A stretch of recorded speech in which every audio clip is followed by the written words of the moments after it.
Unfortunately, on Philstar.com, major Taiwan earthquake triggers tsunami warnings across region.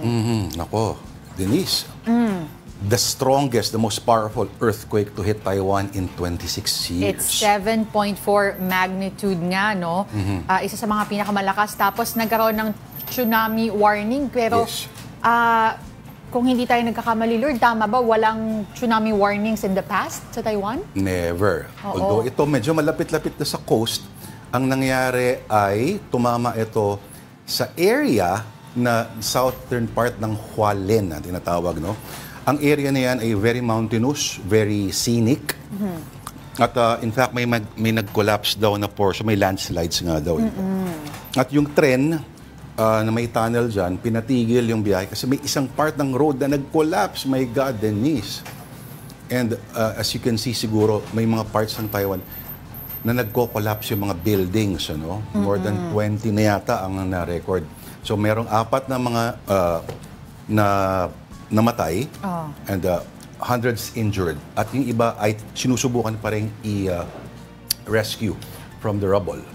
Now, India Times also reported on the quake in Taiwan and Japan. Kita mo, Denise, ayan, oh. Iyan yung supposedly the tallest building in Taiwan, yung Taipei 101. Ano? At nakita mo talaga, umaalog talaga. Ang dami ng videos na lumabas. Now, Afternoon Delight is trying to reach out to our kababayans in Taiwan or Japan for the latest and check how they are at the moment. We will give you that interview later on in the program as soon as we have it.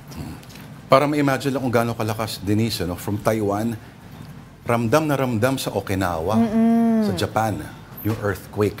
Although, initially, ang Japan, kasama rin Pilipinas, ay nag-raise sa mga tsunami warnings. Ngayon, binaba na yan. Ito pa nga, no? Guys, reminder ito, to us Filipinos, there's the so-called big one na tinatawag that's coming. It's just a matter of time according to experts. Hinog na ang West Valley Fault, so we should always be prepared. Yan. Malas din kasi, Denise, 8 a.m. tumama yung earthquake sa Taiwan. So yung mga tao, either pumapasok na or yung mga nasa office yung iba. At, pero magugulat ka, no? A country like Taiwan supposedly. Sa bagay, ito yung mga buildings bumagsak ay medyo nasa probinsya. Oo.